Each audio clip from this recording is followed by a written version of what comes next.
Hello, hello! It's me, your bye! At ito na nga yung part 2 ng aming Thailand trip. Bagong gising lang inyong bye! Ramdam ko pa nga dito yung medyo masakit na pangangatawan dahil sa mga activities na ginawa namin kahapon. And medyo kulang pa rin yung tulog kasi syempre, ayaw naman namin masayang yung mga oras pa namin dito sa hotel kaya kailangan gumising na maaga para masulit pa. Maaga din talaga kaming nagsigising kasi nga kailangan pa namin mag-ready at mag-prepared para sa next naming destination mamaya. Nagmuni-muni muna ako saglit dito kasi ang sarap ng lamig ng simoy ng hangin lalo na sa umaga. So refreshing. O, Pak, sino ka dyan? At syempre dahil morning na, kailangan natin mag-breakfast. Actually, alam namin na may breakfast sila dito tuwing umaga. Kaso dito lang din namin nalaman na hindi pala siya prebe, may bayar. Total, andito na din naman kami at natakam na rin sa mga pagkain nga re. Ay siya halalan, taki na. Sino ba namang hindi matatakam sa mga haing ito? Sobrang dami mong pagpipilian hindi ka na makapili kung anong uunahin. Abay, tingin pa lang nakakabusog na. Halos lahat nga ng mga pagkain nakakabusog nandito na. Mula sa mga kanin, fried rice, iba't ibang putahe ng mga ulam, may noodles, may tinapay, mga sweets, at mga desserts na panghimagas. Syempre, hindi din mawawala yung mga fruits. Talaga namang bago ka pumunta sa table mo, busog na mga mata. At syempre, hindi din naman mawawala yung mga iba't ibang drinks nila dito. From coffee, juice, at marami kang mga beverages. Kahit magpaulit-ulit ka ng kuhabe, walang problema kasi anlian lahat. Sulit na sulit. At syempre, taste test. Simulan na ang mukbangan. Atin ang hatulan ng mga pagkain na ito kung gaano nga ba kasarap. For me 10 out of 10 siya. Kasi bukod sa madami ng choices, pasok naman siya sa panlasang Pinoy. Lalo doon sa mga sweets at saka sa mga panghimagas. Panalo be! And syempre, time na para maligo. Nakaka-amiss din talaga itong CR nila. Bukod kasi sa aesthetic ng tingnan. Be, naka-smart toilet lang naman sila. O, diba, kabog? And voila! Tapos na agad kaming gumayak. This time nga, ipababa na din kami para mag-check out at ando na din yung service namin na nag-aantay sa amin sa baba. Hatid na ulit nila kami papunta doon sa my train station. At eto na nga si Kia, waiting na sa amin. Kung makikita nyo din yung logo dyan sa may van, ganyan yung logo nila sa Cham Cham Hotel. Kaya hindi kayo malilito kung ano ba yung aantayin yung service at saka sundo pagpunta dito sa Cham Cham Hotel.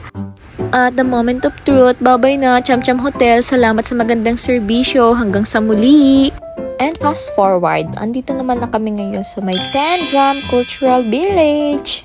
Konting trivia lang about dito sa Tendrum Village. Dati pala tong factory ng sugar mills. Tapos sa katagalan ng hindi nag-ooperate at hindi nagagamit, inilipat na lang siya sa pagmamay-ari ng mga local drumming troupe nila dito na tinatawag na Tendrum Art Percussion Group, na kung saan ginawa na din nila tong rehearsal space at kinontinue pa rin naman nila yung history ng mill na to at yung pagpapapasok pa rin sa mga visitors. Kumbaga, para na din siyang malaking museum kung saan mababalik tanaw ka sa mga nakaraan, kung paano nila to ginamit, katulad nito. Imbes nga naman na masira, pre-reserve na lang nila tapos nilagyan na lang nila ng mga magagandang design. Pandagdag attraction na din sa mga bisita. Nakaka-amaze din talaga yung mga gumawa ng concept dito kasi bukod sa napapreserve na nila yung itsura talaga nung factory, dinagdagan pa nila ng kakaibang timpla katulad nito, o diba? Parang inspired lang dun sa Harry Potter movie yung atake dito, o tingnan mo naman. Amazing! Pastig niyang tingnan be, pero Instagrammable pa, mapapadami ka talaga ng picture dito. Wow! Tapos syempre, hindi pwedeng mawala yung mga mini cafe nila dito. At dito nga sa labas ay may mga main attraction pa sila tulad nitong zipline at itong free fall kung saan ilalaglag ka nila mula doon sa mataas na floor. Gusto ko din talaga sanang itry to kaya tingnan ko muna si ate kung masaya ba talaga. Kaso nung nakita ko kung gaano kataas, sa next life na lang pala. Tapos ito, meron din silang yung parang siniswing-swing ka lang. Ito feeling ko masaya to. Parang basic lang to kaso yung mga kasama kong ayaw na magsitry. Ayoko din mag-try mag-isa. Nakakalungkot kaya yun. Yung sisigaw lang ako mag-isang parang ulaga. Gusto ko may kasama Kaso yung mga kasama ko parang nawala ng lakas ng loob naubos. Kaya ayun, naglibot-libot na lang ulit kami. At kung ano-ano na nga itong mga pinasukan namin. Ang dami mong pwedeng suutan. Sa sobrang laki nga ng lugar na ito, meron talaga silang map guide para alam mo kung saan ka na napupunta at kung saan pa yung may mga gagandang location at mga attraction. At ito nga kung saan na kami napasuot. Nakakatawa din itong mga napupuntahan namin eh. Literal na para kaming nasa malaking drum. Wow! Tapos sa loob ng mga drum, mga ganyan, kung ano-ano yung makikita mo. Katulad nito, kalain mo, sa isang malaking drum, may playground na ganito. Amazing! Another drum na meron namang kapihan sa loob at mga bilihan ng souvenirs. Hanggang napadpad na nga kami dito sa may puno kung saan may daan siya nagawa sa mga glass katulad yung nilalakaran ko. Paakyat to ng paakyat be. Another way pala siya sa iba pang matataas na floor. At dito nga naririnig naman yung mga tunog ng tambol kung saan nagpe-perform yung mga drum troops.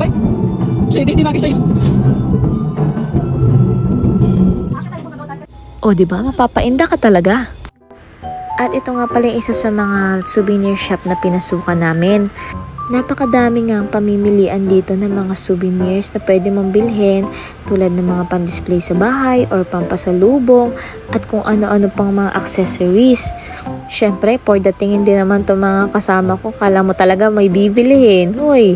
At eto na nga, may nakapukaw na naman sa mga mata ng mga Persian. Syempre, pakialamanin kami for the try. At dito na nga, nagsipagdayo ng laro. Ayan na. Dini pa nga nagkasukatan ng patagalan sa pagpapaikot. Abay, syempre, ako pa rin ang wagi. Wow! Ay, hindi pa nga nagpatinag at din naman sa isa. Ano ga ito? Ito yung laro na kailangan mong kontrolin yung bola na hindi mahulog dun sa mga butas. Kailangan makarating siya doon sa dulo ng hindi nahuhulog. Tapos nandun din sa dulo yung pinakamalaking amount. Ayan, syempre, nagtry na din si Papa P. Lumalabas na ang pagiging competitive na mga person. Sa unang butas nga ay 100 lang. Tapos yung sunod, 150 yata. Tapos 200, pataas ng pataas. Naku, hanggang dun lang kami sa 100 at sa 150. Hindi na nakakapunta doon sa mga big amount. Mahirap pala siya be. Hindi siya basta-basta. Matinding concentration at balance pala talaga yung kailangan mo dito. Dahil kung hindi, ay talaga nga abutin ka ng siyam-siyam. Kaya tama na be, tigilan mo na yan. At etong nga, syempre, naglaro muna ako saglit ng ganda-gandahan. Ang ganda din kasi talaga nitong dinadaanan ko. Feeling ko tuloy naglalakad ako sa isang magical village. Ang cute! Nakarating na nga din kami dito sa mismong paggawaan ng mga drum. Kompleto lahat dito ng mga gamit sa paggawa ng iba't ibang mga drums. Napaglaruan ko pa nga itong bilog na to yung parang kay Mr. Bean. Yung kinukuha siya ng mga alien. Huy! Sorry. Di ba ganyan sa Korea? Yung pag kami announcement, kunwari padating yung Time check. Anong oras na ba? Sinumpong na naman po siya. At ito na nga, sinubukan na namin sakyan tong old version ng train nila. Ganito pala itsura ng mga train before, ng mga sinaunang panahon. Wala siyang bubong. Pag bumagyo o umulan, bahala ka na sa buhay mo. Ay, siguro kanya-kanya na lang silang diskarte para hindi mabasa, no? Buti na lang talaga sa panahon natin ngayon, high-tech na. Kaya mapapalad talaga tayo ngayon dahil very convenient na ng pamumuhay. At nadaanan nga namin tong may paduyan. Tingnan nyo naman yung expression nila ate dito. Grabe yung palirit.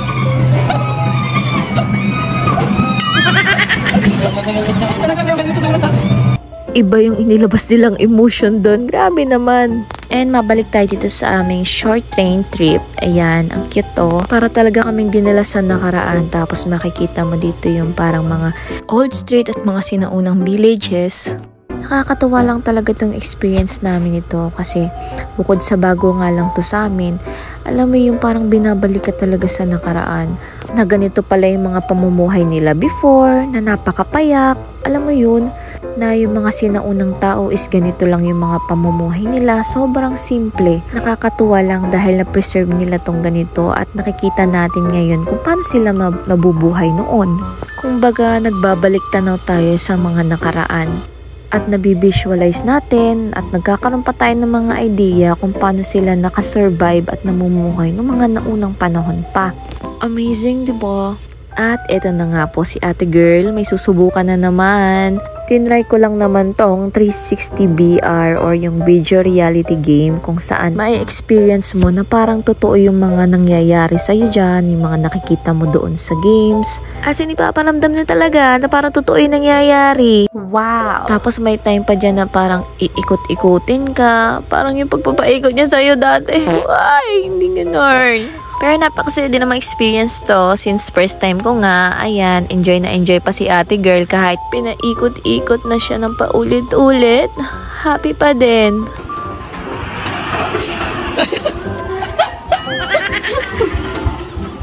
Oh, diba? Tuwan-tawa si Bay. Habang paikot-ikot ako dito, malapit nang bumalik na dyan sigmura, be. Parang papahingi ka na lang ng plastic pagkatapos. Uy, hindi ka susuka, be.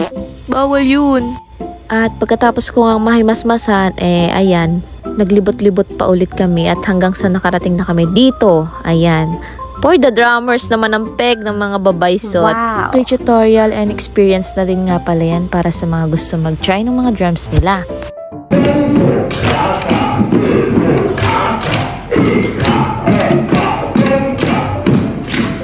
Grabe, ang galing na namin. Feeling ko pwede na kami magtayo ng banda ni Bay. Uy, hindi.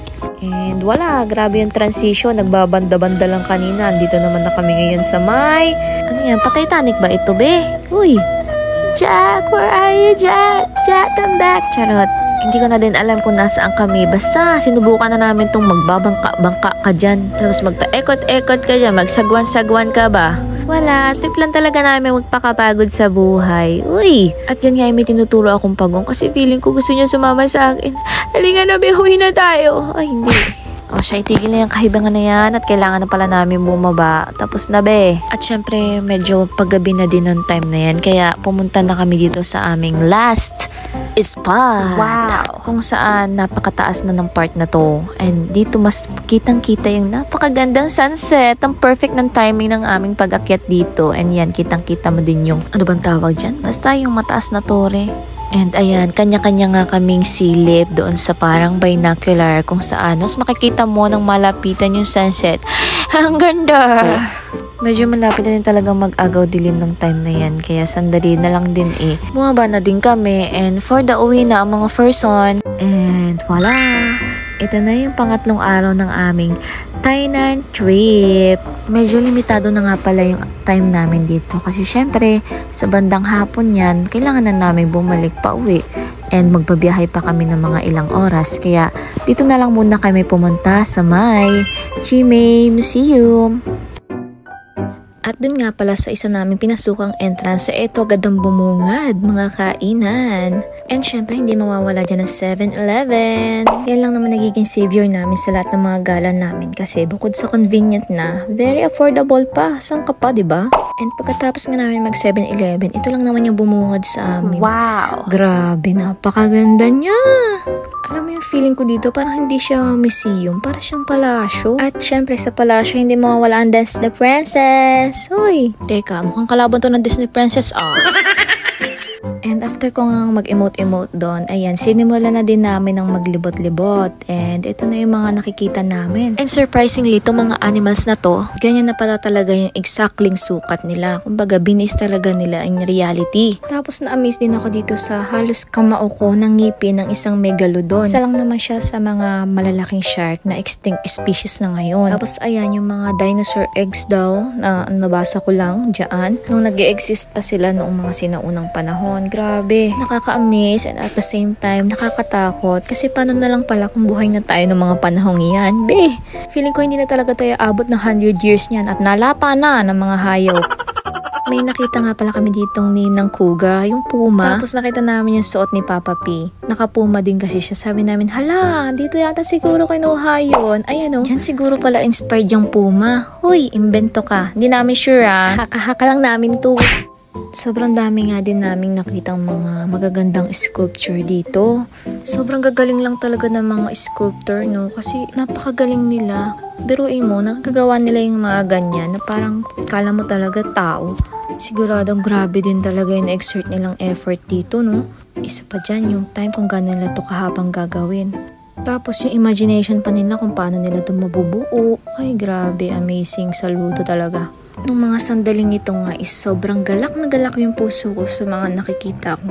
Bukod sa first time ko lang ito makita, sobrang dami ko pang natututunan. Sa lahat ng mga nangyari nung nakaraang panahon, sa lahat ng mga naging kagamitan nila. Lalo na dito sa mga paintings, grabe busog na busog yung mata ko. As a person na mahilig din sa arts, grabe. Nakaka-overwhelm ng puso, panalo talaga. Hindi lang din mga paintings na nandito. Nandito na din yung iba't ibang uri ng mga instruments. Sobrang dami pala talaga. Grabe. Hindi ko na nga kilala yung ibang instrument eh. Dito ko na lang talaga sila nakita ng first time. Katapos nga namin maglibot-libot, bumaba na din kami and kailangan na din namin umuwi. Pero bago yan, dumaan muna kami dito sa mga souvenir shops niya. Pwede kayong bumili dito ng mga souvenirs, mga artworks, ganyan. Ang gaganda nila, grabe. Pero syempre yung iba medyo pricey, pero worth it naman yung pera for sure. Ay hala, dumaya pa talaga sila ng picture-picture, oh. And ayan, lumabas na din kami. Surprisingly, grabe. Paglabas mo pala talaga, sobrang lawak pa rin niya, as in. And sa labas may mga ilang pa rin mga sculptures, mga designs na nakaka-amaze, grabe. Sobra din dami namin nakikita ditong mga nagpo-photoshoots, like graduations or sa weddings, ganyan. Sobrang ganda naman kasi talaga ng ambience niya. Panalo be. And sad to say, but uwi and time na. Thank you for watching. See you on my next vlog. Bye-bye!